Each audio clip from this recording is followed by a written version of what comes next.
Welcome to Reading with Ryan. This is episode 1 of our Ramadan Reading List series.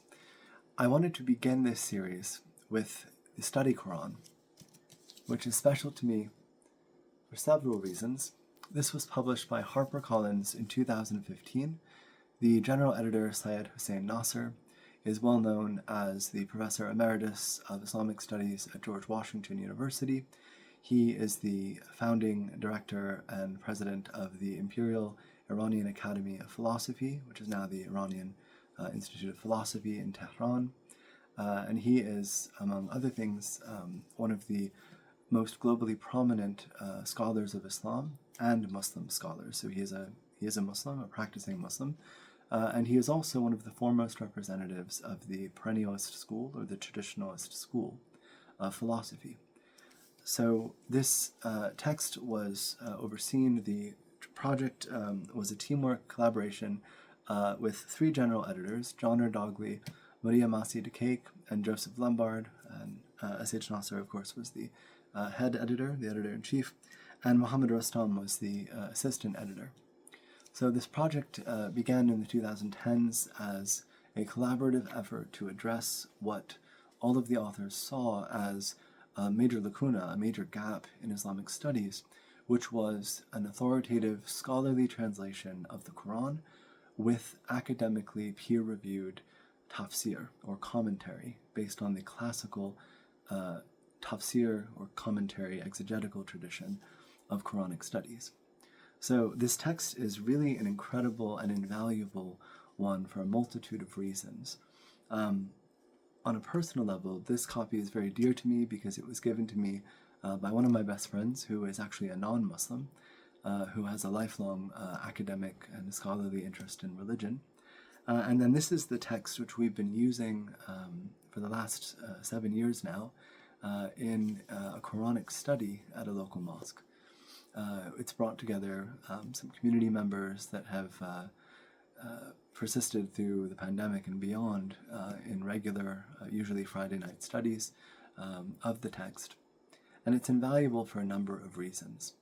The first is the translation itself, which is a beautiful, flawless, and very academically accurate, according to many of my friends who are either fluent Fusha speakers or classically trained Arabic scholars of Islam.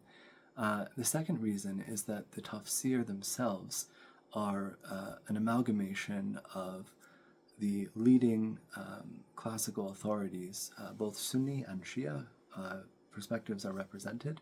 The majority perspective is a Sunni perspective, which reflects the majority of the Muslim world, but nonetheless there are several Shia tafsirs within tafasir as well, which are very important.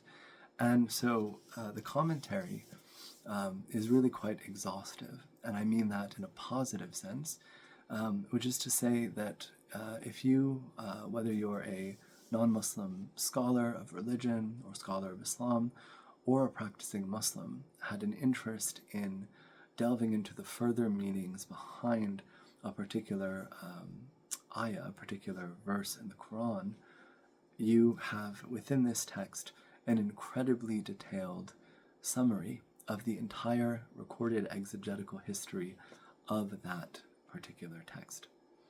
So you could point to literally any verse in the Quran, and there will be usually several paragraphs of detailed academic discourse, both references to the classical texts themselves, the classical authors, as well as occasions for parallel texts of similar nature in the Quran itself.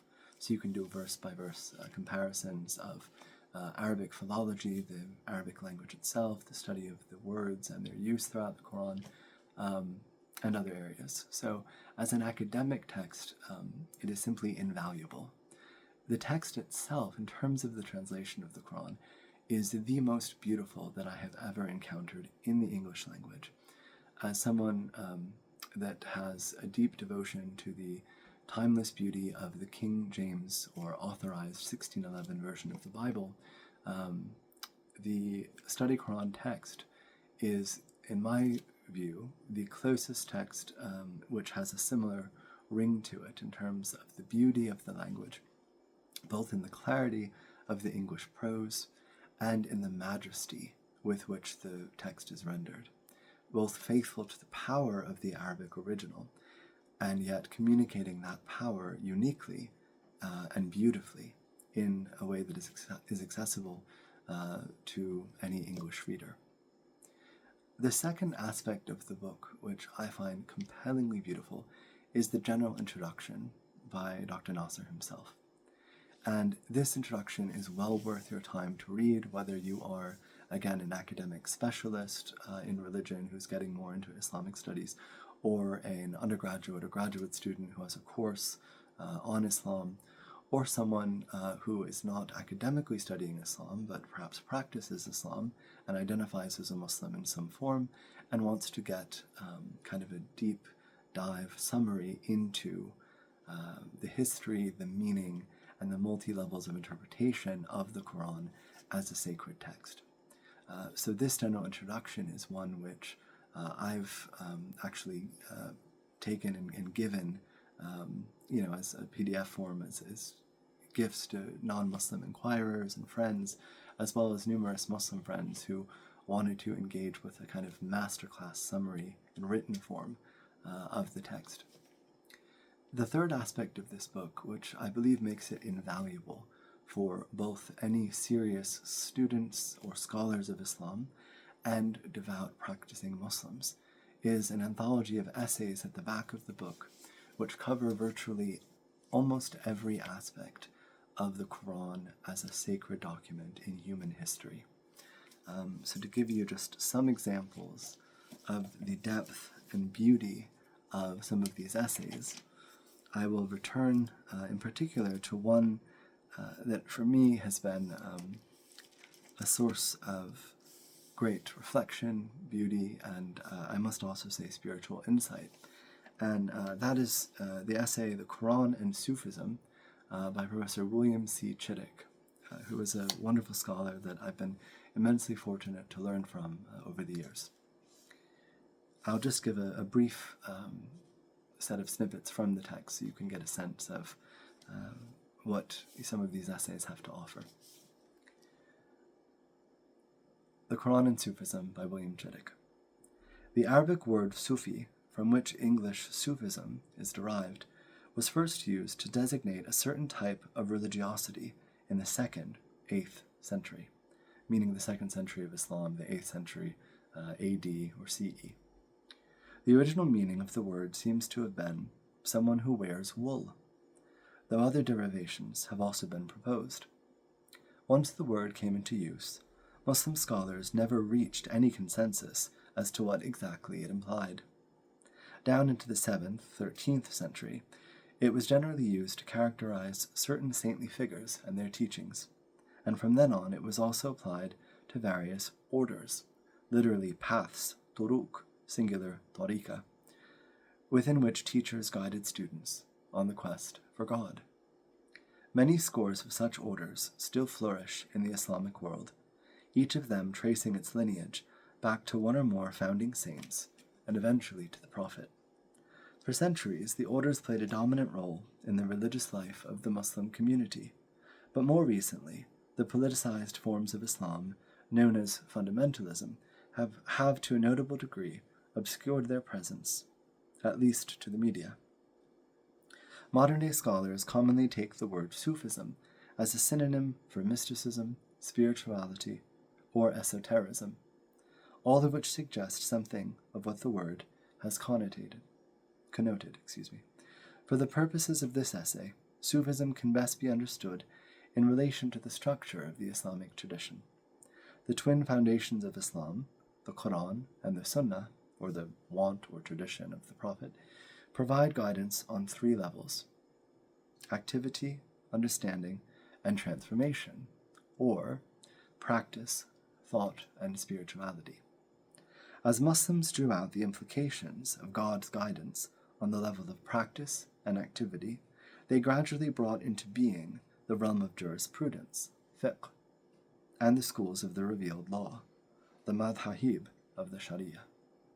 As they pondered the implications of divine guidance for a correct understanding of God, the cosmos, here everything other than God, and human embodiment.